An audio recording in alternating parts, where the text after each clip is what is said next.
कहानी की शुरुआत होती है खूबसूरत मायरा नाम की लड़की से। के बाद ब्रैड जहाज के केबिन में आकर को पायलट से मिलता है। को पायलट थोड़ा सा नर्वस था क्योंकि आज वो पहली बार फ्लाइट उड़ाने वाला था। तभी एक एयर होस्टेस आकर ब्रैड को बाहर बुलाती है, जहां एक पुलिस अफसर ब्रैड को बताता है कि इमरजेंसी की वजह से तुम्हें एक कातिल को अपने साथ ले जाना पड़ेगा, जिसका नाम टोनी है। टोनी एक बहुत ही ताकतवर और खतरनाक इंसान है जिस पर मर्डर का केस है और अब इसे जहाज के जरिए दूसरी कंट्री ले जाकर उम्र भर कैद के लिए जेल में डाला जाएगा। वो पुलिस अफसर ब्रैड से कहता है कि ये जिम्मेदारी हम तुम्हें इसलिए दे रहे हैं क्योंकि तुम एक काबिल और समझदार पायलट हो। ब्रैड मान जाता है और टोनी को सबसे लास्ट वाली सीट्स में बिठा देता है ताकि बाकी पैसेंजर्स को कोई परेशानी न हो। उसके बाद सभी पैसेंजर्स अपने सीट्स पर बैठ जाते हैं और ब्रैड जहाज के स्टाफ के पास आकर कंफर्म कर लेता है कि सभी पैसेंजर्स आ गए हैं, जिसके बाद जहाज टेक ऑफ कर लेती है। ऊंचाई पर पहुंचने के बाद ब्रैड जहाज को ऑटो पायलट पर लगाकर को पायलट के साथ अपनी फैमिली के बारे में बातें करने लगता है।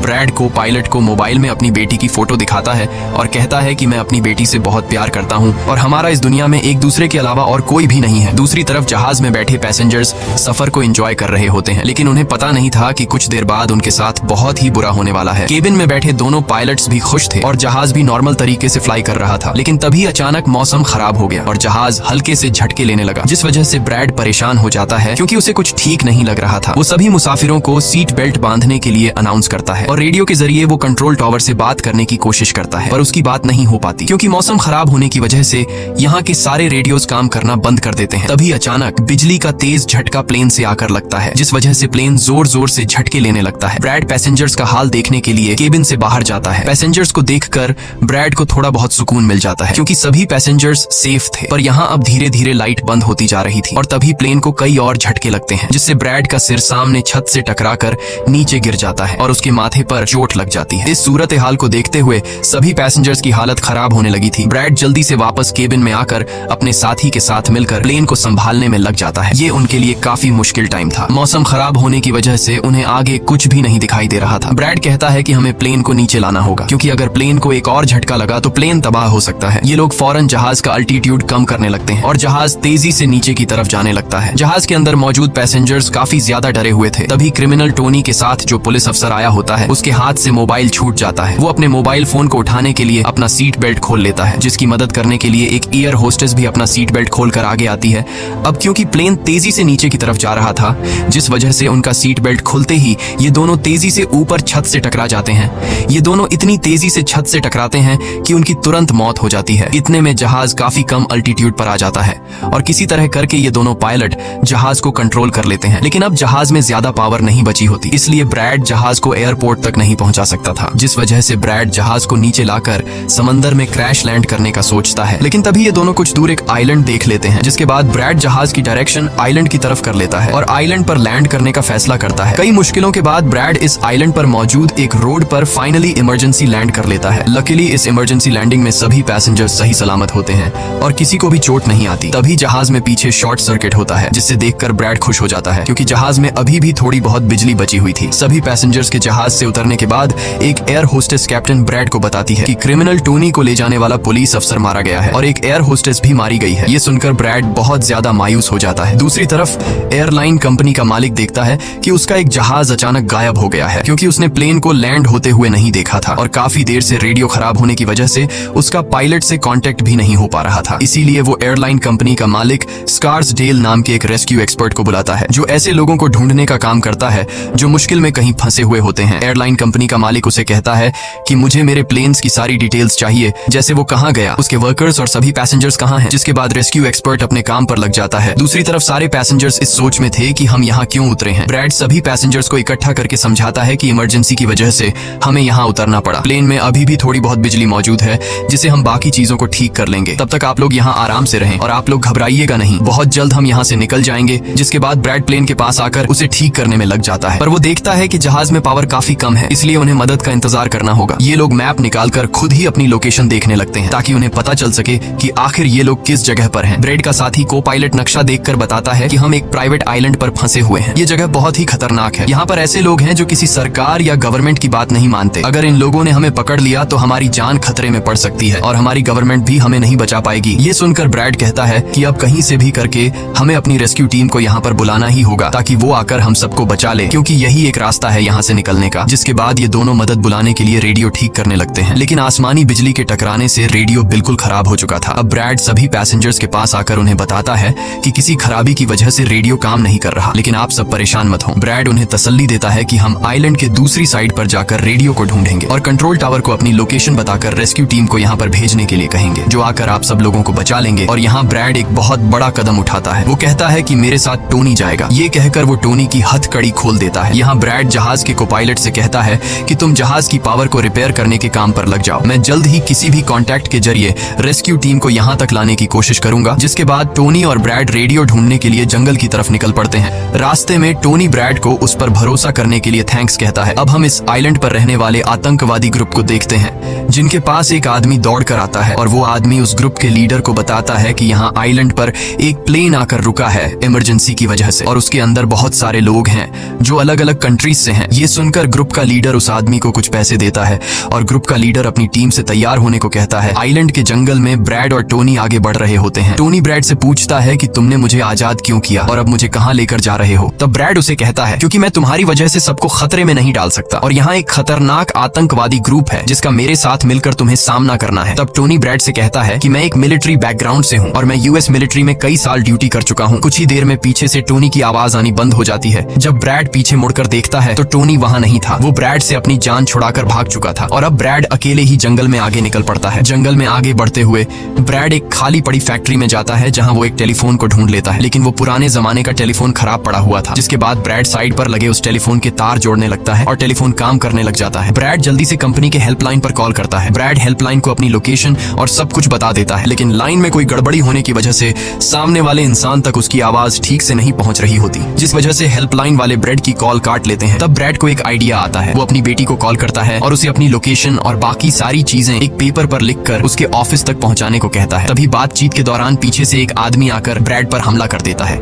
लेकिन ब्रैड उसे काफी मुश्किल से काबू कर लेता है और उस आदमी को मार मार कर बेहोश कर देता है। तभी ब्रैड को महसूस होता है कि एक और आदमी इस कमरे में आ रहा है, इसीलिए जल्दी से वो छिप जाता है। पर वो आदमी कोई और नहीं बल्कि टोनी था, जिसने बहुत सारे गुंडों को मारकर उनके हथियार ले लिए थे। और वो ब्रैड को आवाज देता है कि डरो मत, बाहर निकलो। फिर जब ब्रैड सामने आता है तो टोनी ब्रैड को एक बंदूक पकड़ा देता है उसकी हिफाजत के लिए। उसके बाद ये दोनों जब फैक्ट्री के नीचे वाले फ्लोर में आते हैं तो यहाँ उन्हें एक कैमरा मिलता है, कैमरा की रिकॉर्डिंग और वहाँ पड़े पासपोर्ट से इन्हें पता चलता है कि इस आइलैंड पर रहने वाले आतंकवादी लोगों को किडनैप करके उनकी फैमिली से काफी बड़ी रकम की डिमांड करते हैं। और जब किडनैप किए हुए बंदे की फैमिली की तरफ से उन्हें पैसे मिल भी जाते हैं तब भी ये लोग उसे छोड़ने के बजाय मार देते हैं। ये देखकर ब्रैड समझ जाता है कि हमारे पैसेंजर्स भी खतरे में हैं। जिसके बाद ये दोनों बाहर निकलते हैं और सामने उन्हें एक गाड़ी दिखाई देती है। ये गाड़ी उस आतंकवादी की थी जो कुछ देर पहले ब्रैड के हाथों मारा गया। अब ये दोनों बाहर खड़ी गाड़ी में बैठ जाते हैं और अपने पैसेंजर्स की तरफ जाने लगते हैं। उधर सभी पैसेंजर्स ब्रैड के इंतजार में बैठे हुए होते हैं कि ब्रैड जल्द ही उनके लिए मदद लेकर आ जाएगा। तभी उन्हें किसी गाड़ी की आवाज आती है। गाड़ी की आवाज सुनकर ये लोग खुश हो जाते हैं और ये लोग समझते हैं कि ब्रैड उनके लिए रेस्क्यू टीम बुला लिया है। लेकिन ये रेस्क्यू टीम नहीं बल्कि इस आइलैंड पर रहने वाले आतंकवादी थे। वो लोग गोलियां चलाकर सभी पैसेंजर्स को डराने लगते हैं। उन गोलियों की आवाज ब्रैड और टोनी ने भी सुन ली थी। जिसके बाद ये लोग कार की स्पीड बढ़ाकर जल्दी से प्लेन तक पहुंचने की कोशिश करते हैं। आतंकवादी ग्रुप का लीडर एयर होस्टेस से सभी यात्रियों की लिस्ट मांगता है। डर के मारे जल्दी से एयर होस्टेस उसे लिस्ट लाकर दे देती है। फिर गैंग का एक आदमी को पायलट से पूछता है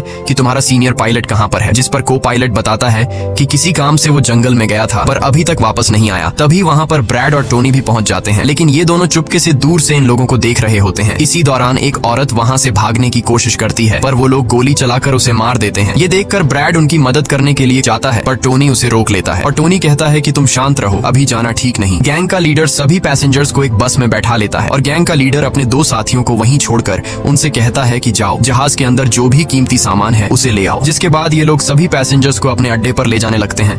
गैंग के जाने के बाद ब्रैड टोनी पर गुस्सा करने लगता है कि वो लोग हमारे पैसेंजर्स को ले गए और तुमने मुझे जाने ही नहीं दिया। जिस पर टोनी उसे समझाता है कि वो लोग काफी ज्यादा थे, अगर तुम चले भी जाते तो इतनी बड़ी आर्मी से अकेले नहीं लड़ पाते। अब ये दोनों प्लेन की तरफ बढ़ने लगते हैं और उन दोनों गुंडों को पकड़ लेते हैं जो प्लेन से कीमती सामान चुरा रहे थे। ब्रैड गन पॉइंट पर उनसे पूछता है कि तुम्हारा लीडर पैसेंजर्स को कहां पर लेकर गया होगा, जिस पर वो बताता है कि यहाँ से कुछ दूर हमारा एक अड्डा है और वो सब वहीं गए होंगे। दूसरी तरफ ब्रैड की बेटी रेस्क्यू एक्सपर्ट के पास ब्रेड का लिखवाया हुआ पेपर दे देती है, जिस पर प्लेन का लोकेशन और सारी जानकारी लिखी गई होती है। रेस्क्यू एक्सपर्ट सैटेलाइट की मदद से प्लेन की लोकेशन का पता लगा लेता है। उन्हें पता चल जाता है कि प्लेन एक आइलैंड पर फंसा हुआ है और उन्हें ये भी पता चल जाता है कि इस आइलैंड पर एक खतरनाक आतंकवादी ग्रुप है। इसके बाद वो रेस्क्यू ऑफिसर अपनी एक प्राइवेट आर्मी के कैप्टन को कॉल करता है और उसे ये सारी सिचुएशन समझाकर उस आइलैंड पर जाने को कहता है। प्राइवेट आर्मी का कैप्टन मान जाता है और अपने साथियों के साथ एक पैसों का भरा हुआ बैग और कई सारे वेपन्स के बैग गाड़ी में लोड करके उस आइलैंड पर जाने के लिए रेडी हो जाते हैं। दूसरी तरफ ब्रेड देखता है कि उन आतंकवादियों के ले जाने से पहले जहाज के को पायलट ने जहाज का पावर सिस्टम रिपेयर कर लिया था और ब्रेड देखता है कि जहाज में पावर वापस आ गई है, जिसे देखकर वो बहुत खुश हो जाता है। अब ब्रेड आने वाले प्राइवेट आर्मी टीम के लिए अपनी यूनिफॉर्म पर एक मैसेज लिखकर छोड़ देता है और टोनी के साथ उस जगह पर निकल पड़ता है जहां गैंग वाले प्लेन के सभी पैसेंजर्स ले गए थे। जंगल के रास्ते से होते हुए ये दोनों उन आतंकवादियों के अड्डे पर पहुंच जाते हैं और ये दोनों गाड़ी से निकलकर चुपके से उस जगह में घुस जाते हैं जहां वो सारे गुंडे पैसेंजर्स को डराकर उनकी वीडियोस बना रहे थे ताकि ये वीडियोस इनकी फैमिली को भेजकर उनसे पैसे वसूल सके। दूसरी तरफ रेस्क्यू एक्सपर्ट की तरफ से भेजी गई प्राइवेट टीम भी प्लेन के पास पहुंच जाती है, पर उन्हें वहां जब कोई नहीं मिलता तो टीम का लीडर प्लेन के अंदर जाकर चेक करता है जहां उन्हें 2 लोगों की लाशें मिलती हैं। ये वो 2 लोग थे जिन्हें गैंग के लीडर ने प्लेन में से सारा कीमती सामान चुराने का कहा था, लेकिन ब्रेड ने उन दोनों को मार दिया। प्राइवेट टीम के कैप्टन को ब्रेड का छोड़ा हुआ मैसेज भी मिलता है जो उस आतंकवादी गैंग के अड्डे तक आने का रास्ता था। आतंकवादियों के अड्डे पर टोनी और ब्रेड चुपके से उन पर नजर रखे हुए थे और जैसे ही उन्हें मौका मिलता है ये दोनों चुपके से पीछे से आकर 2 आतंकवादियों को मार देते हैं। फिर ये दोनों चुपके से आगे बढ़ते हैं और एक कमरे के बाहर जा पहुंचते हैं। इस कमरे के अंदर सभी पैसेंजर्स को कैद करके रखा गया था। अब ब्रेड इन लोगों को छुड़ाना तो चाहता था, पर वहाँ बहुत सारे गार्ड्स पहरा दे रहे थे और ब्रेड के पास दरवाजे का ताला खोलने की चाबी भी नहीं थी। इसके बाद ये दोनों एक एक करके उन गार्ड्स को मार गिराते हैं और टोनी तो हथौड़ा उठाकर कई सारे गार्ड्स को हथौड़े से मार देता है। यहाँ ब्रेड एक गार्ड से चाबी लेकर उन पैसेंजर्स को कमरे से आजाद कर देता है। वो उनसे कहता है कि जल्दी से उसी बस में बैठ जाओ जिसमें तुम सबको आतंकवादियों ने यहाँ लाया था, और वो सभी जल्दी से उस बस में जाकर बैठ जाते हैं। तभी टोनी ब्रेड के पास आकर बताता है कि यहाँ से गाड़ी के जरिए बाहर निकलने का सिर्फ एक ही रास्ता है, मगर वहाँ कई सारे गुंडे बंदूक लिए खड़े हैं जो हमें देखते ही हम पर गोलियां बरसाना शुरू कर देंगे। जब ब्रेड पैसेंजर्स की तरफ देखता है तो वो सभी बहुत ज्यादा डरे हुए होते हैं। अब यहाँ ब्रेड अपनी जान को खतरे में डालते हुए एक फैसला करता है और टोनी से कहता है कि मैं वहाँ पर मौजूद सभी आतंकवादियों का ध्यान भटकाऊंगा और तुम मौके का फायदा उठाते हुए सभी पैसेंजर्स को यहाँ से ले जाना। अब पहले तो टोनी ब्रेड को ऐसा करने से मना करता है। वो कहता है कि ऐसा करने से वो लोग तुम्हें मार देंगे, लेकिन ब्रेड कहता है कि इसके अलावा हमारे पास और कोई दूसरा रास्ता नहीं है। ये सुनकर टोनी मान जाता है। ब्रेड वहाँ से निकलकर आतंकवादियों के पास आता है। वहाँ ब्रेड गैंग के लीडर से बात करता है कि मैंने हेल्प के लिए इन्फॉर्म कर दिया है, जल्द ही यहाँ पर रेस्क्यू टीम आ जाएगी,